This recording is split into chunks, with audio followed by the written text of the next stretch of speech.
credit card companies, mga personal loan pa yan, quick loan pa yan, mga OLA pa yan, mangjaras.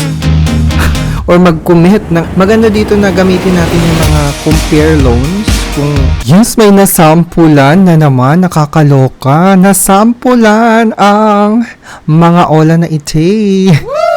Nabulabog ang ating mga borrowers sa mundo ng mga OLA kasi nga itong mga OLA ni Morissette ng mga Itachi Warrior ay nasampulan ng SEC.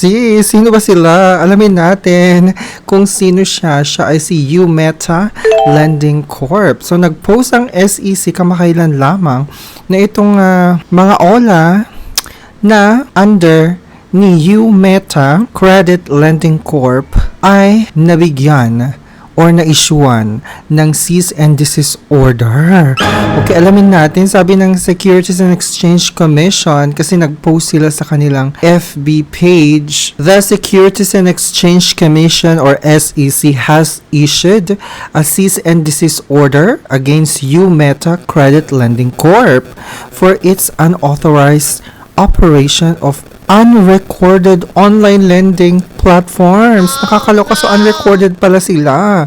Ito ay sina FinLedger, Smart Ledger, CashTwig, MetaCash. Familiar si MetaCash na talaga naman nagsulputan ang kanyang mga pakinambular odds sa Facebook. And more pautang dash loan hub. And for engaging in unfair debt collection practices, nakakaloka, unrecorded na sila, unauthorized na sila to operate, hindi sila rehistrado, tapos lakas pa makapangharas. Nakakaloka. Okay, in an order dated February 18, the SEC Financing and Lending Companies Department directed UMeta Credit Lending, its owners, incorporators, agents, promoters, and all persons claiming and acting for and on its behalf to immediately stop engaging, carrying out, promoting, or facilitating in any lending activity or transaction, whether directly or indirectly. Nakakaloka. So, himay-himayin natin ang pangyayaring Itachi Warrior ayon sa updates ng SEC. You can check SEC Facebook page. Meron silang update about dito, and you can also go to their website directly to check more information about the cease and desist order against UMeta Credit Lending Corp. Nakakaloka. So, bago tayo magpatuloy sa mga baguhan pa lang sa ating channel, hi, hello sa inyong lahat. Baka naman pa-subscribe naman sa ating channel. I-click mo na yung notification bell para every time na magkakaroon tayo ng ganitetsyo ang mga pa-video review, kayong unang majajambunan ng Chika Bambom. And of course, dito sa channel na Itachiwa kay Team Marcos, talaga naman nagre-review tayo ng financial products and services. That's including savings, credit cards, loans, at of course, ang mga JORA. Tayo ay naghihimay-himay ng pagkakakilanlan ng mga inuutangan nating mga financial institutions, credit card companies, mga personal loan pa yan, quick loan pa yan, mga OLA pa yan, kung anek-anek pang mga klaseng loan na yan, at ating hinihimay-himay bago natin applyan para sa ganon ay magkaroon tayo ng awareness sa ating mga ina-applyan kasi part yan ng financial literacy, antaray. And part din yan ng pagiging responsableng jutangera. Kaya naman tumutok ka lang dito sa aking channel na Team Marcos. And of course, wag mo na rin kakalimutang mag-subscribe at pa-follow na rin ang aking TikTok and Facebook account kasi doon tayo maura ng bonggang-bongga. Anyways, ipagpatuloy na natin mga memory. So, ang sinasabi dito, basa. Sabi niya dito, so doon sa SEC website na updates or press release ng SEC website, ito yung dated February 20, 2026, SEC stops lending activities of UMeta Credit Lending Corp. So, number one, yung cease and desist order. So, si SEC issued a cease and desist order against UMeta Credit Lending Corp on February 18, 2026 because they are engaging in inorderan ni SEC na itigin nila ang kanilang pag-ooperada or mga aktibidades about sa mga loans, that's including engaging in any lending activity, operating or promoting online lending platforms, facilitating lending transactions directly or indirectly. Kasi nga, itong mga OLA na Itechiwaria ay unauthorized online lending platform sila.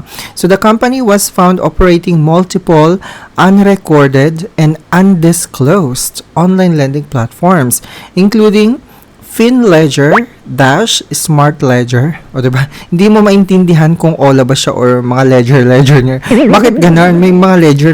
Eh di pa mga accounting lang yun. Pang financial kinambular lang yun. Diba? Yung mga ganong term. Tapos yung Cash Twig.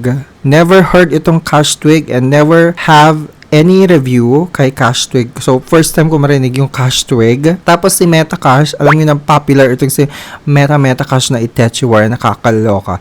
And then yung More Pautang Dash Loan Hub. So, these platforms were not properly disclosed, mga mima, to the SEC, violating regulatory requirements. So, ano yung mga violations na nakumit dito sa pag-ooperada ni Meta na to?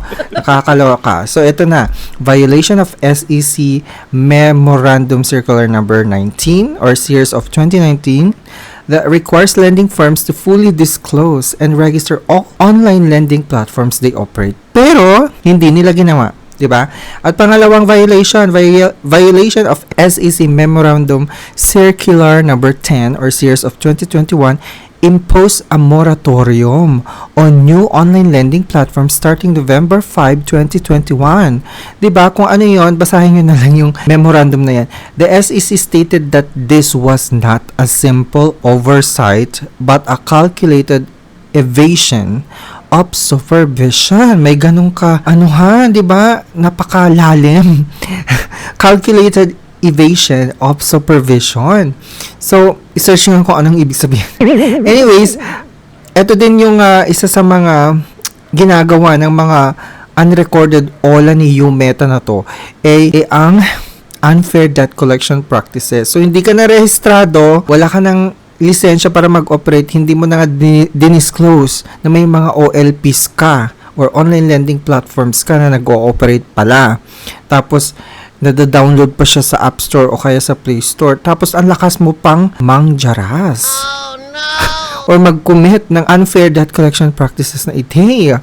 Si SEC ay nakareceive daw ng over 300 informal complaints from January 2025 to January 2026.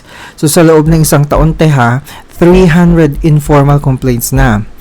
Tapos, 5 dito ay formal administrative cases for unfair debt collection practices. These violate SEC Memorandum Circular Number 18 or Series of 2019 which prohibits harassment. Pangalawa, threats. Pangatlo, public shaming.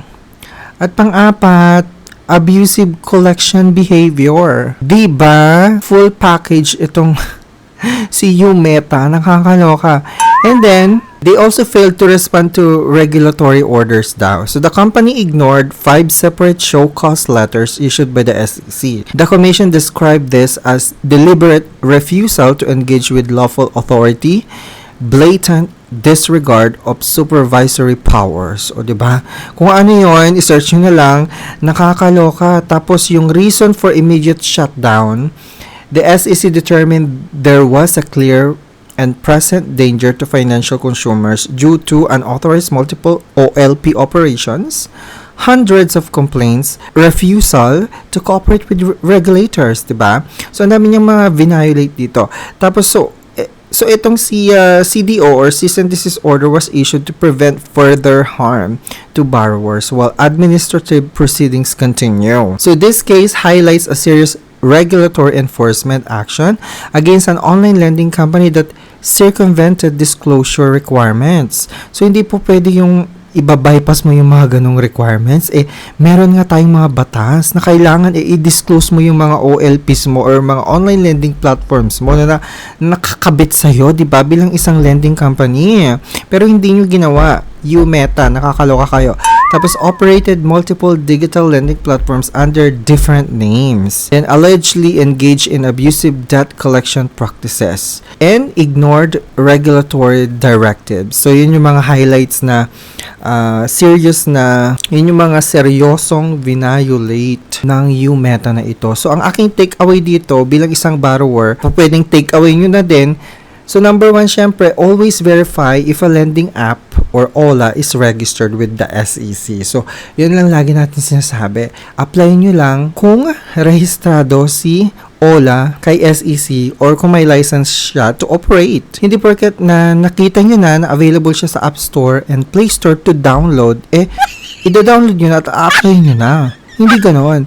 So, always be mindful and always make your own research before applying for a loan. Maganda dito na gamitin natin yung mga compare loans o yung mga tinatawag na mga loan finder para at least mabigyan tayo ng konting idea kung ano yung mga dapat nating applyan ng mga legit na mga OLA. So, number 2 is be cautious of platforms operating under multiple brand names. So, kailangan maingat tayo doon. Check nyo mabuti ano yung background nito, kung may mga harassment na bang complaints na i-report, 'di ba? I-check niyo mag-check kayo mag-Google kayo, ganyan, maraming mga ano diyan, mga reviews, syempre mag-check kayo ng mga reviews sa App Store at saka sa Play Store din.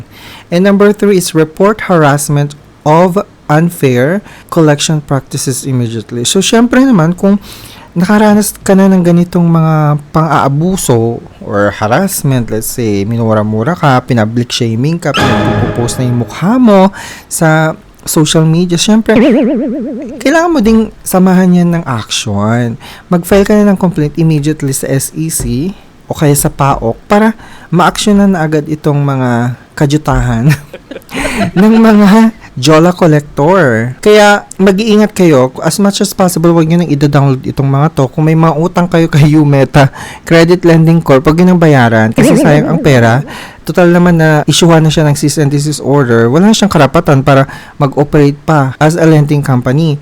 So, wag niyo nang bayaran ha sa mga meron pang mga jutang dito. Wag niyo nang bayaran at saka wag niyo nang applyan pa yung alam nyong hindi recorded or hindi lisensyadong mga OLA kasi talagang mapapahamak kayo. Masisira talaga ang buhay nyo, te. Pag hindi nyo nabayaran yan, kahit good payer nga kayo dyan, tapos hinaharas na kayo 3 days, 5 days before your due date, hindi na maganda yon. Stop downloading yung mga unrecorded online lending platform at start researching. Okay, mga mima? Kung naghanap kayo ng alam yung legit at talagang subok na mga online loans, marami dyan at makakatulong talaga sa inyo. I-check nyo yung comment section ko. May mga links ako dito ng alternative cash loan na pwede yung i-try. Iwasan nyo na yung unrecorded or yung mga unauthorized online lending platforms. These online loans na nasa comment section ko ay registered ng SEC at accredited din sila ng CIC. So you can try them if you want. So you can reconsider them applying. And of course, before tayo mag-apply, kailangan i-assess muna natin yung sarili natin. Kailangan ko ba itong utangan talaga? Bakit ako uutang? Para saan ba yung uutangin ko? Mga ganong questions man lang. Kahit 3 questions sa sarili ninyo bago nyo apply ng isang OLA. And of course, you can also compare loans, no? You can try Loan Online PH, Credit Kaagapay, or Mukasa para ma-compare kung ano yung tamang mga loan apps na a-apply ninyo. At least you have an idea what interest rate, payment terms, loan amount, at kung may mga other fees pa, hindi ba? So yun lang, mami. Maraming salamat. Till our next video. And don't forget to subscribe and be a responsible jutangera.